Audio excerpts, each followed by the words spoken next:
with the hula or a total waste of bloody money.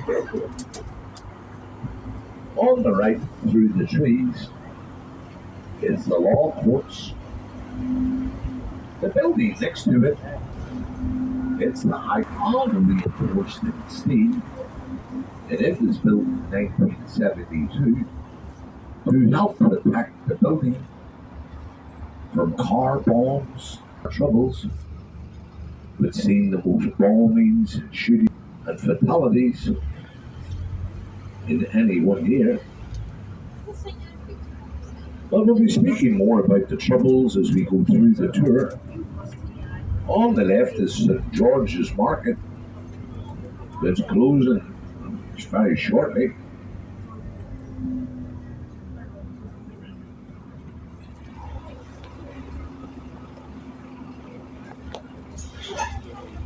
Alright guys.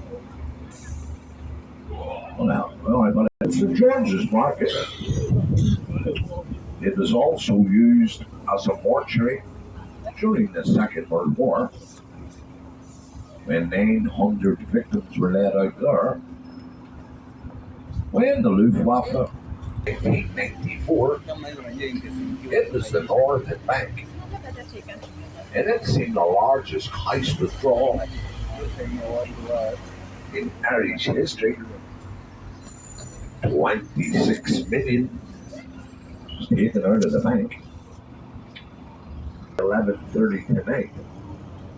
It's only a minute's walk back into the city centre.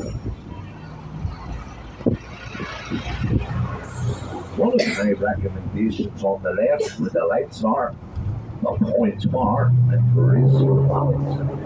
Two Irish bars here.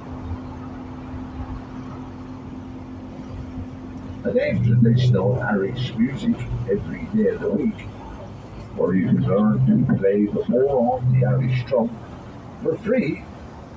It's named after the 5 points in Manhattan, in Lower New York, where the Irish first arrived.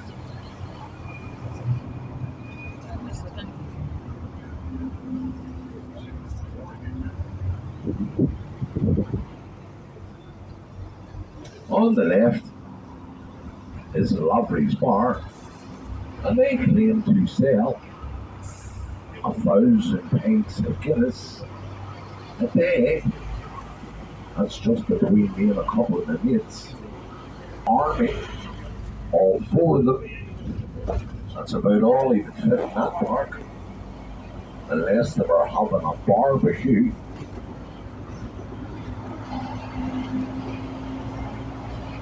So we're now going up to Queen's University, Botanic Gardens, and the Ulster Museum, where we have the Lanyon Building.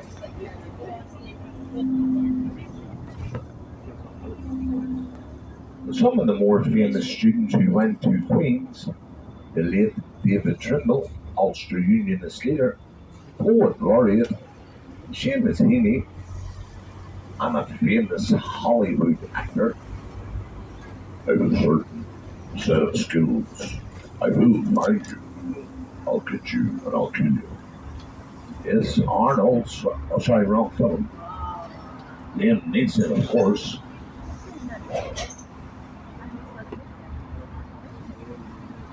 Go ahead.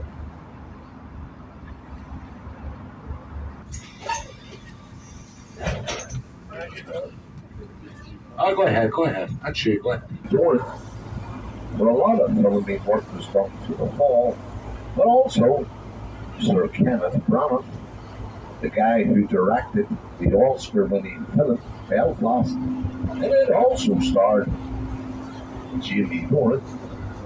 So we're now going to make our way into one of the worst bloody streets in Belfast.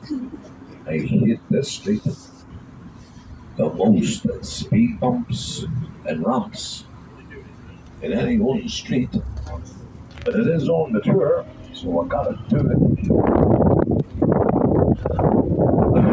With these houses on the left, on the right, during the 60s and the 70s, they would have been owned by the high end of society, judges, Doctors, lawyers, solicitors, bus drivers, are mainly used now by the students, where you would have 10 to 40 students in any one house.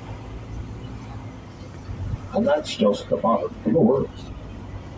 And the reason you would know it's a student area, the trees need cut. That later owned by Miss Angela Lansbury out of Murder She Wrote. On the left is St Thomas's Church of Ireland. It was built in 1870, and when it was being built, they brought over the Italians to do the interior in Italian marble. But they never left Belfast, they still lived throughout it, very famous, not for their Italian marble, but for their Italian ice cream, and they're called Morelli's. You'll find our ice cream parades throughout the city. For the tour will start to get more political as we're going.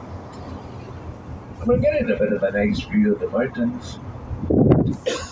Away over to the far right, that's Cave Hill, Napoleon's Nose.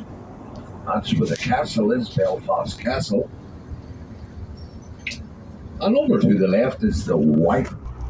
But coming up on the right, as we pass Northern Ireland, it's the second wall in. It's this big pair of falls. And it's called the Rise Sculpture, designed by Wolfgang Butcher.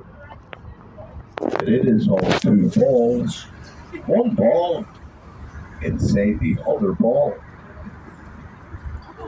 The inner ball is reflecting our past, our turbulent past. On the outer ball, our future. The testes of the Westies.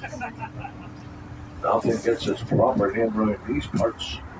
But through our dark past, our dark history, it's here. But most of the time, they also have flags flying there. And these are a red flag with a white circle. Our famous student who went to St Thomas, President of Ireland, Miss Mary McAleish, Katie Maluar, singer-songwriter, one of my sisters. I don't actually know what she was famous for. She was always out the back of that bloody school. He got out of his car to meet Mr. Jerry Adams. Just happened to be standing there. Member of Parliament for Fermanagh, South Tyrone.